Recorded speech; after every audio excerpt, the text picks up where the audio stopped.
Salam cerdas, sahabat cerdas bersama kami, BPSDIM Kumham TV. Kami informasikan bahwa hari ini, Rabu, 18 Desember tahun 2024, Pusat Pengembangan Pelatihan Teknis dan Kepemimpinan menyelenggarakan seminar Proyek Perubahan Pelatihan Kepemimpinan Nasional, Angkatan 38.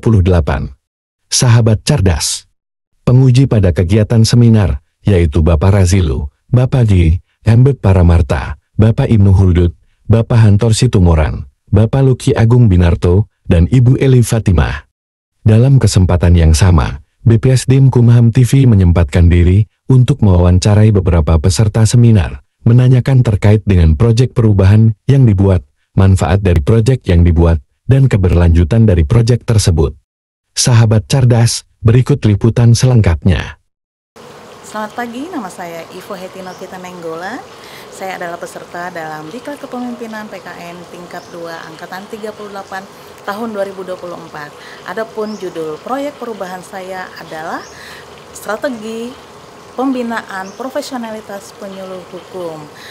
Dalam proper ini saya ingin mengimplementasikan bahwa penyuluh hukum perlu meningkatkan profesionalitasnya dengan perubahan standar kompetensi, yaitu Permen Kumham tentang standar kompetensi, maka pelayanan kepada masyarakat yang dilakukan oleh penyuluh hukum akan lebih baik.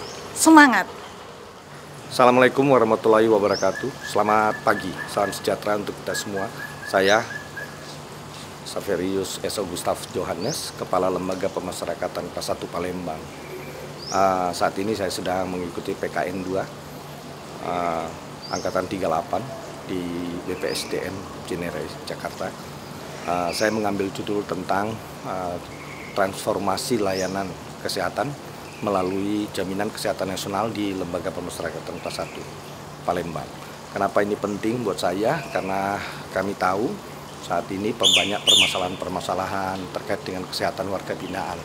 Yang jadi masalah buat kami tentunya adalah bagaimana ketika kita harus menangani warga binaan untuk dirujuk, berobat keluar ke rumah sakit. Kenapa ini menjadi masalah? Ini terkait dengan anggaran yang tersedia.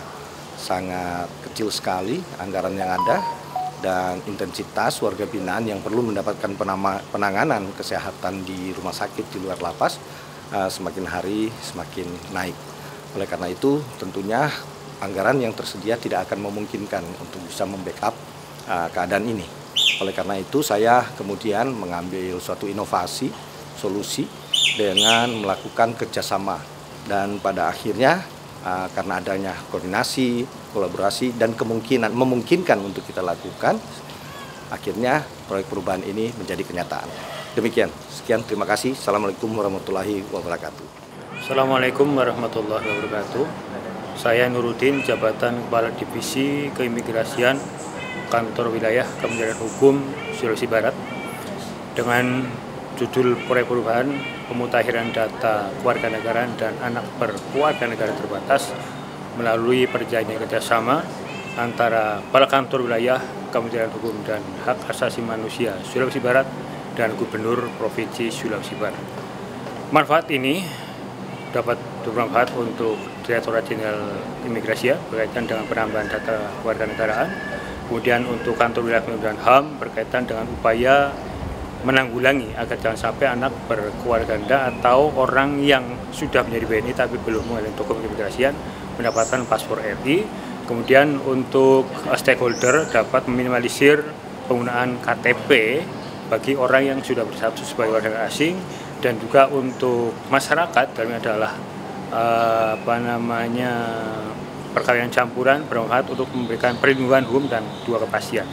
Kemudian keberlanjutan dari upaya implementasi ini adalah kami akan bersurat pada Direktorat Imigrasi agar dapat dilakukan secara nasional antara Direktorat Imigrasi dengan Direktorat Jenderal Catatan Sipil, atau dapat dilakukan secara menyeluruh antara Kantor Imigrasi dengan Kantor Dinas Catatan Sipil di masing-masing kabupaten. Saya kira demikian. Terima kasih. Assalamualaikum warahmatullahi wabarakatuh. Saya Sari Puspitawati, analis kebijakan ahli media pada Kementerian Hak Asasi Manusia. Adapun proyek perubahan saya adalah strategi kemitraan, layanan diseminasi, dan penguatan hak asasi manusia yang menekankan pada kerjasama kolaborasi dengan kementerian lembaga dan organisasi masyarakat sipil dalam penyelenggaraan diseminasi dan penguatan HAM. Adapun output dari proyek perubahan saya yaitu berupa SOP, perjanjian kerjasama, dan juga peraturan Menteri Hak Asasi Manusia tentang diseminasi dan penguatan hak asasi manusia.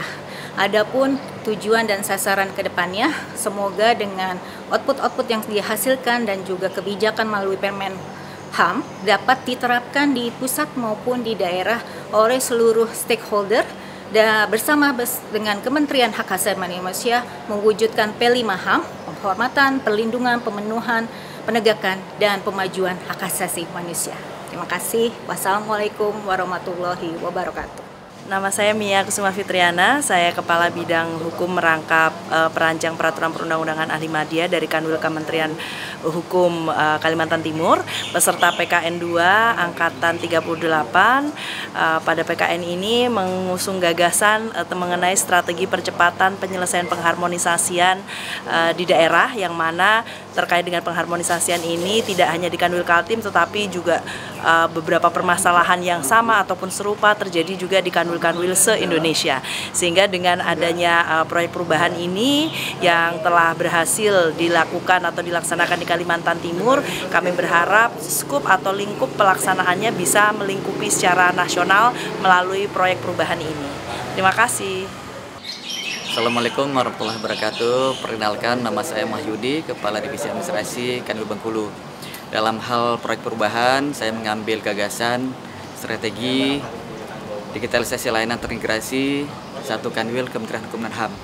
Ini dilatar belakangi oleh maraknya aplikasi yang dibangun oleh masing-masing unit kerja yang bersifat silo, sehingga memberi dampak tidak adanya fitur berbagi pakai data ya.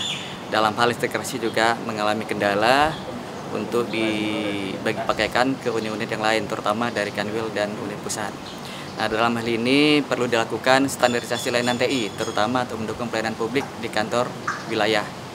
Jadi inisiatifnya adalah membangun satu platform digital yang digunakan untuk seluruh kantor wilayah, khususnya mendukung pelayanan publik yang diberikan oleh kantor wilayah di Law Center.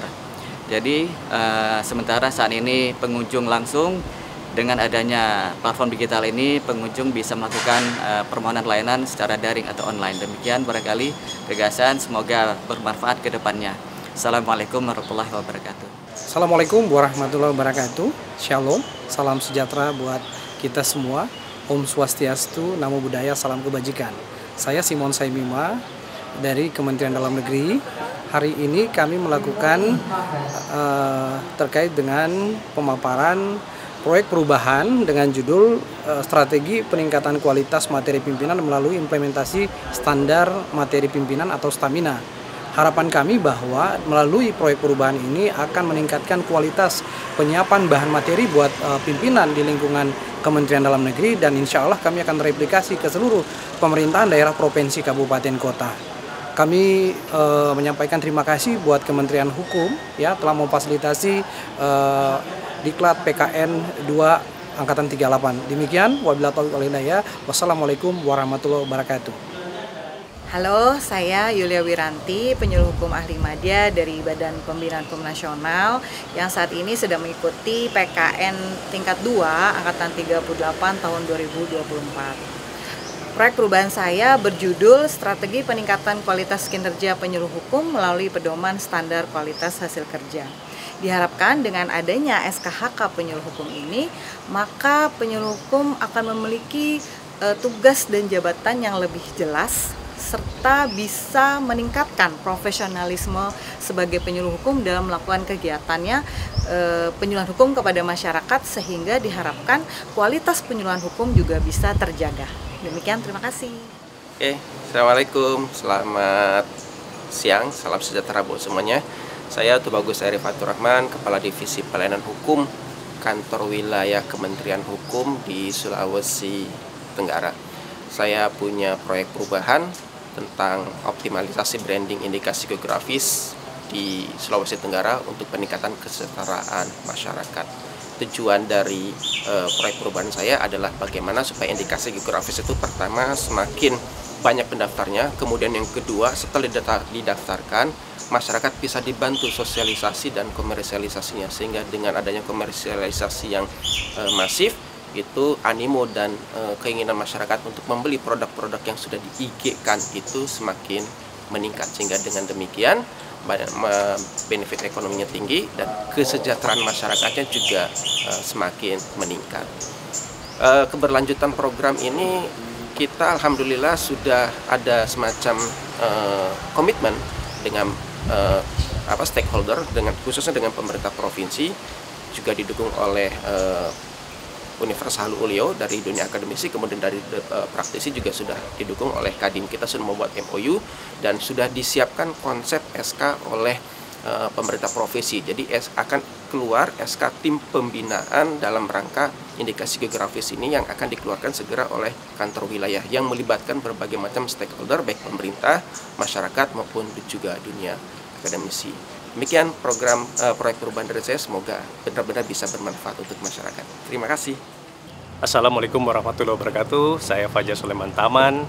Saat ini saya menjabat sebagai Kepala Biro Sumber Daya Manusia Kementerian Hukum Republik Indonesia, dan saya saat ini juga mengikuti sebagai peserta PKN 2 Angkatan 38 BPSDM Kementerian Hukum, dan proyek perubahan yang saya ambil adalah implementasi strategi peningkatan pendaftaran indikasi geografis dengan sinergisitas bersama pemerintah daerah dan juga Kementerian Hukum dan HAM kantor wilayah di Bangka Belitung.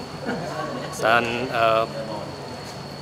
tujuan dari proyek perubahan saya ini adalah bagaimana kita meningkatkan pendaftaran indikasi geografis khususnya pada masyarakat Bangka Belitung yang memiliki banyaknya sumber daya alam dan juga kelestarian seni alam, dan sebagai meningkatkan ekonomi kreatif di Bangka Belitung itu sendiri. Jadi kita berharap nanti masyarakat dapat menikmati produk-produk yang memang asli dari Bangka Belitung, dan ini juga merupakan satu program Astacita yang mana kita melihat dari bottom to up, bahwa masyarakat dari desa dan juga dari bawah bagaimana mereka bisa meningkatkan ekonomi mereka secara langsung dan bisa menikmatinya sebagai negara secara nasional, negara Indonesia menjadi lebih sejahtera karena kita akan meningkatkan perekonomian yang luar biasa menuju Indonesia Emas 2045. Demikian dari saya. Wassalamualaikum warahmatullahi wabarakatuh. Assalamualaikum warahmatullahi wabarakatuh. Saya Sunu Teddy Maranto, peserta pelatihan kepemimpinan nasional tingkat 2 Angkatan 38 tahun 2024 BPSDM Kementerian Hukum dan HAM. Proyek perubahan yang saya ambil adalah pelayanan konseling psikologi bagi ASN Kementerian Hukum dan HAM. Inisiasi terkait dengan konseling psikologi ini karena memang sampai saat ini seluruh ASN di Kementerian Hukum dan HAM belum pernah menerima haknya untuk menerima konseling psikologi. Untuk satuan kerja di lembaga pemasyarakatan, rumah tahanan negara, konseling sudah diberlakukan, namun untuk warga binaan pemasyarakatan. Sepertinya ke depan perlu adanya konseling juga untuk ASN agar dapat melaksanakan tugas dengan sebaik-baiknya tanpa adanya gangguan psikologis ataupun hal-hal lain yang mempengaruhi kinerjanya ke depan, termasuk perilaku yang sesuai dengan kode etik dan kode disiplin. Keberlanjutan daripada proyek perubahan ini, meskipun saat ini sudah terjadi penataan kembali organisasi kementerian negara sebagai dampak adanya pemerintahan baru Kabinet Merah Putih, namun tentunya hal ini tidak berpengaruh secara besar. Harapan kami pelayanan konseling ini dapat diterapkan, dapat digunakan oleh seluruh kementerian, baik itu Kementerian Hukum, Kementerian Imigrasi Pemasyarakatan, serta Kementerian Hak Asasi Manusia. Karena bagaimanapun sumber daya manusia adalah aset terbesar daripada organisasi, dan tentunya sesuai dengan Astacita Kabinet Merah Putih dari Presiden Prabowo Subianto, yaitu penguatan sumber daya manusia. Terima kasih. Assalamualaikum warahmatullahi wabarakatuh. Sahabat cerdas, demikian info BPSDM Kumham TV hari ini. Semoga bermanfaat. Salam adaptif.